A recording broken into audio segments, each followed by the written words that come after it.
కామారెడ్డి జిల్లాలో గల మున్సిపాలిటీ పరిధిలో రాజ్యాంగ పరిరక్షణ పాదయాత్ర 15, 16, 17వ వార్డులలో జరిగింది. జై బాపు, జై భీమ్, జై సంవిధాన్ అభియాన్ కార్యక్రమంలో భాగంగా ఈ పాదయాత్ర నిర్వహించారు. కామారెడ్డి పట్టణ కాంగ్రెస్ పార్టీ అధ్యక్షుడు పండ్లరాజు మాట్లాడుతూ ఇంటింటికి తిరుగుతూ ప్రజలకు కార్యక్రమం ఉద్దేశం వివరిస్తూ వెళుతుంటే మంచి స్పందన వస్తుందని తెలిపారు. కాంగ్రెస్ ప్రభుత్వం రాష్ట్రంలో అధికారంలోకి వచ్చిన తర్వాత అనేక సంక్షేమ అభివృద్ధి పనులు జరుగుతున్నాయని గుర్తు చేశారు.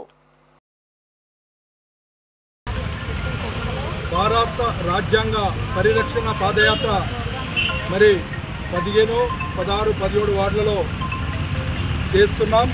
మరి దీనికి సహకరిస్తున్న ప్రతి ఒక్కరికి మరి అదేవిధంగా ప్రియతమ నాయకులు అన్నగారి శిబిరాల్ గారి ఆదేశానుసారం మరి పిసిసి అధ్యక్షులు మహేష్ అన్న గారి ఆదేశానుసారం ఈ యొక్క ప్రోగ్రాన్ని మరి వీధి వీధికి గల్లి గల్లికి తిరిగి రాజ్యాంగాన్ని ఏదైతే బీజేపీ ఆర్ఎస్ఎస్ వాళ్లకు అనుకూలంగా మలుచుకోవడానికి మరి చేస్తున్న కుట్రలో భాగంగా మరి తిప్పికొట్టడానికే ఈ యొక్క అవగాహన సదస్సు పెట్టి మరి వాటిలో తిరగడం జరుగుతుంది.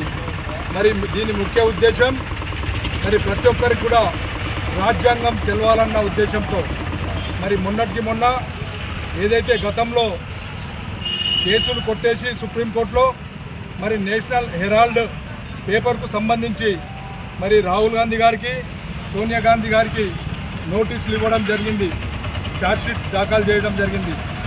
మరి బీజేపీ నాయకులు అమిత్ షా కానీ మరి ప్రధాని మోదీ కానీ సిగ్గు తెచ్చుకోవాలా. మరి ఏవైతే గుజరాత్లో ఎలక్షన్లు ఉన్నాయో దాన్ని తిప్పికొట్టడానికి మరి ప్రజల్లో పోతారన్న ఉద్దేశంతో వీళ్ళు ఇద్దరిని కట్టడి చేస్తే మిగతా నాయకులను కూడా భయపడి ఆ యొక్క ప్రోగ్రాంలు చేయరన్న ఉద్దేశంతో మరి బీజేపీ నాయకులు చేస్తున్నారు.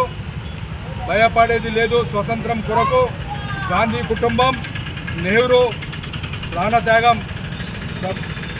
భారతదేశం రేవంత్ రెడ్డి, అలాగే నేషనల్ కాంగ్రెస్ అధ్యక్షులు రాహుల్ గాంధీ, అలాగే మా కామారెడ్డి ముద్దుబిడ్డ శిబిరాల్ గారి ఆదేశాల మేరకు కామారెడ్డి పట్టణం 16, 17 వార్డులో జై భీమ్, జై బాబు, జై సంవిధాన్ ప్రోగ్రాం నిర్వహిస్తున్నాం కాంగ్రెస్ పార్టీ నుంచి.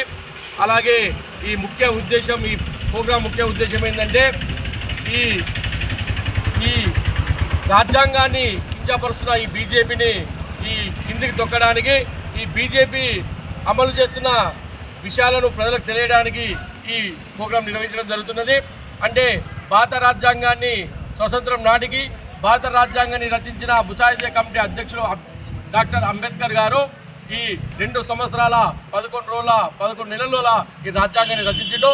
అప్పటి పరిస్థితులను బట్టి మన భారతదేశానికి రాజ్యాంగము ఎలాంటిది అవసరమో వివిధ దేశాల యొక్క సారాంశాలు తీసుకొని మన దేశానికి ఏ దేశం యొక్క రాజ్యాంగం ఏ విధంగా ఉపయోగపడుతుందని ఆ ఉద్దేశంతో రాజ్యాంగాన్ని గట్టిగా స్ట్రాంగ్గా తయారు చేసాడు.